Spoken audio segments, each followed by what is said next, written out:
Welcome back to the channel and let's talk about IKEA kitchen knives. Seriously? Do we consider them even like worth looking? I have to. And this specific series, let's talk about them. And there's not that many knife reviews about IKEA knives on YouTube, just a few. So I decided I actually will do my personal review of those knives, and I have more. So why not? They have blade, they have edge, they have handle. That's a knife, okay? And they're not expensive, if you know IKEA. So, quick story why I'm doing this, and for my own record as well. I have this knife for many years. It's a utility knife, something in the middle of their series. So I decided I'll buy the paring knife as well. It's again not expensive at all. And then I bought also Santoku and chef knives. So I'm gonna take a look at them in a moment. But I like this knife a lot because it's a utility knife, which I can less care. It did cost something like $12 when I bought it.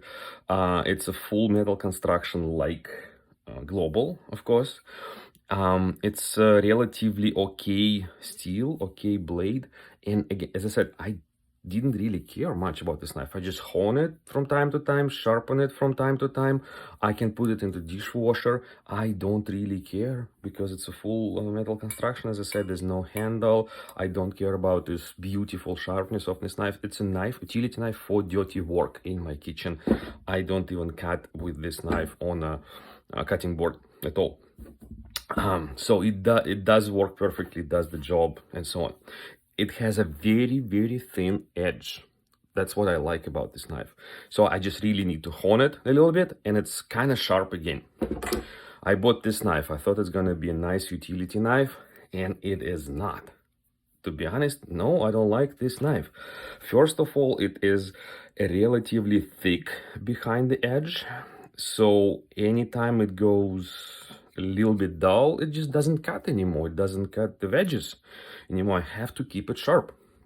I have to hone it more. I have to sharpen it more.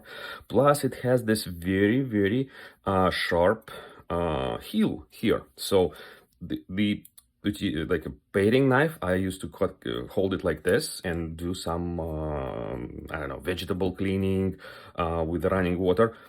I can cut myself easily here. I have to be careful with this knife.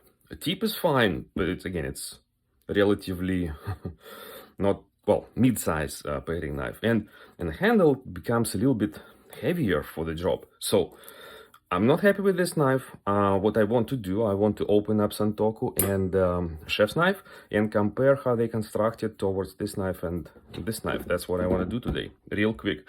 Not like a full-blown review, because I didn't cut with them. By the way, this is another IKEA knife, which I have few of those. They cost like nothing. And as a paring knife, they are so much better. First of all, it's super light. Of course, there's no tang, no metal handle. There's probably just a little bit of like a metal inside here, inside the molded plastic. It's a very simple and short ship's foot style blade, as you can see. The tip is all right, actually not that bad, but it's so easy to resharpen. You just take any stone, like you're good. You're good to go because it's just a straight edge here. And it just works for any type of peeling or cleaning work. It's literally like, if you're considering this, just, I mean, buy it for the look, but for to work, this one is so good.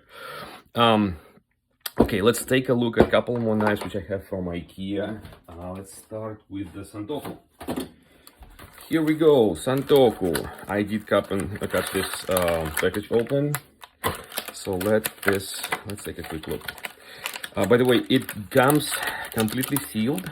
And also, one of the reasons why I'm doing this review right now, because they were not in stock for a very long time. Those knives were not in stock for a very long time. They probably sold out, or they did not have any, I don't know, production capabilities. Maybe there were some, again, supply chain, whatever issues. So, Santoku. Okay. First impressions. First of all,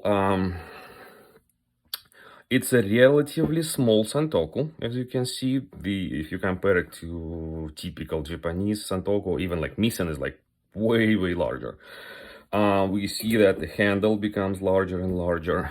From a blade shape point of view, it's not really like a Santoku blade. It's more like a ship's foot. Has those flutings here, whatever. Spine is all right. Here it's okay. Handle is okay. And the blade. Look at this. Look at this. It's actually quite a nice blade. I don't see any issues. It's thin, very thin.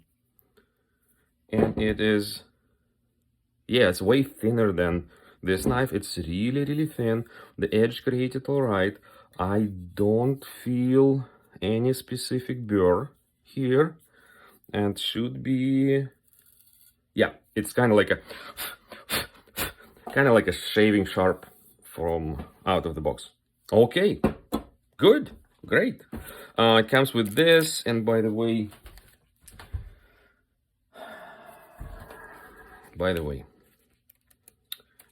quick question. Cleaning, we prefer wash by hand. Yeah, they don't say it's dishwasher safe. They don't say it. But that's what I do with this knife. It's a dirty job knife, and this one I'm okay to throw into dishwasher. Yes, it doesn't help with edge retention. Probably if you're seriously considering this knife and chef to be your workhorse, don't put them into dishwasher. Clean them by hand, and so on. Let's take a look at the other one.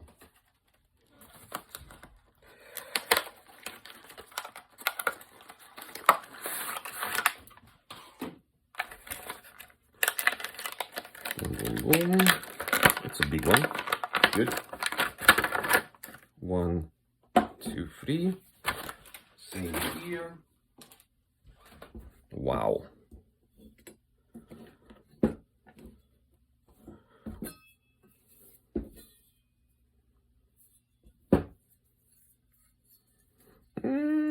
See, it's a little bit imperfect here. And by the way, similar here. Blade is all right, handle is all right. The cutting edge,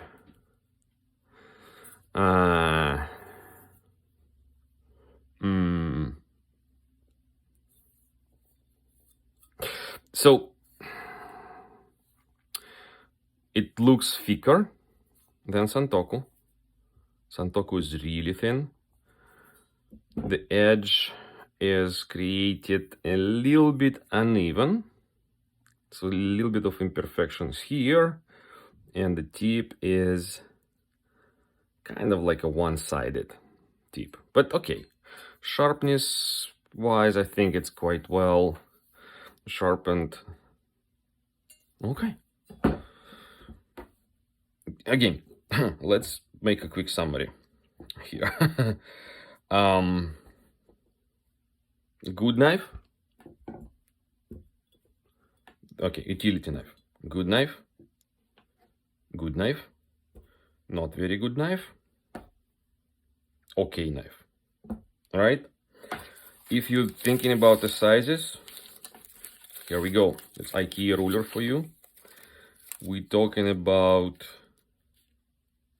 yeah, we're talking about 20 centimeters here. We're talking about 16 here, 13 here, and smaller, whatever. Yeah, I mean, and the price-wise, I think this one's 25 now. This one's less than 20. Great deal, by the way, for this relatively small Santoku knife. Can't go wrong. Those ones even cheaper. I think they are back in stock, at least in US right now. So seriously, if you want to compare this to this, and this one's, you can find them for less than $100, right? Your choice. I'd say maybe buy yourself a better chef knife than this one for more money, obviously. For $25, well, for the money you can get like a really good knife. You can get like 5 of those, right? And never ever resharpen them. Just if it gets dull, go for the next one. But anyway, but this one is a great deal. For less than $20, you're getting small Santoko, which will be quite user-friendly for everybody, which will be a good blade, good sharpness, really thin. What else? Steel X50 CRMOV 15, same steel as German knives are made of. Of course, it might be not exactly the same steel. It's like within the same standard, the steel which is made in China, right? Those are made in China, obviously. Maybe it's a little bit worse from a steel quality point of view, from a hardening process point of view. It can be, but it's not that bad, right? It's not the junk steel. Stainless, what else can I say? I don't know why people like don't seriously consider those knives. I'd say this one is good, this one's okay knife. Come for the price in IKEA. If you need extra knife, which you really seriously want to throw in dishwasher, okay. Thank you for watching. That's again for my archive. For you, enjoy knives, enjoy shopping, enjoy cooking, enjoy cutting some good stuff with your knives when you can. Talk to you later. Bye.